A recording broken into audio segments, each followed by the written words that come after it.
ಎಲ್ಲರಿಗೂ ಒಳ್ಳೆ ಪ್ರೋಟೀನ್ ಇದ್ದು ಲಿವರ್ ಕಿಡ್ನಿನ ಹೆಲ್ದಿಯಾಗಿ ಇಡೋದಷ್ಟೇ ಅಲ್ಲದೆ ಇನ್ನಷ್ಟು ಹೆಲ್ತ್ ಬೆನಿಫಿಟ್ಸ್ ಇರೋಂತಹ ಪೂಲ್ ಮಖಾನದಿಂದ ಮಕ್ಳಿಗೆ ಇಷ್ಟ ಆಗೋ ರೀತಿಯಲ್ಲಿ ಸ್ನ್ಯಾಕ್ನ ಮಾಡೋಣ.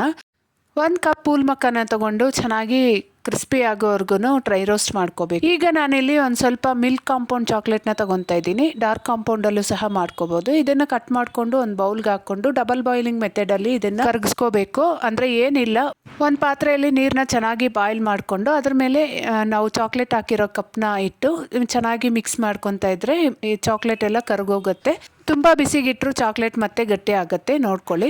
ಈಗ ನಾವು ಡ್ರೈ ರೋಸ್ಟ್ ಮಾಡ್ಕೊಂಡಿರೋ ಮಖಾನ ಹಾಕಿ ಚೆನ್ನಾಗಿ ಮಿಕ್ಸ್ ಮಾಡಿ ಬಟರ್ ಪೇಪರು ಅಥವಾ ಈ ಥರ ಒಂದು ಪ್ಲೇಟಲ್ಲಿ ಇಟ್ಕೊಂಡು ಫ್ರೀಝರಲ್ಲಿ ಒಂದು 10 ನಿಮಿಷ ಇಟ್ಕೊಂಡ್ರೆ ಸಾಕು. ಒಳ್ಳೆ ಟೇಸ್ಟಿಯಾಗಿರುವಂತಹ ಚಾಕ್ಲೇಟ್ ಮಖಾನ ರೆಡಿಯಾಗೋಗುತ್ತೆ. ಈ ಚಾಕ್ಲೇಟ್ ಕೋಟಿಂಗ್ನ ಒಂದು ಸ್ವಲ್ಪ ತೆಳುವಾಗೂ ಸಹ ಹಾಕ್ಕೋಬೋದು, ಅದು ಚೆನ್ನಾಗಿರುತ್ತೆ.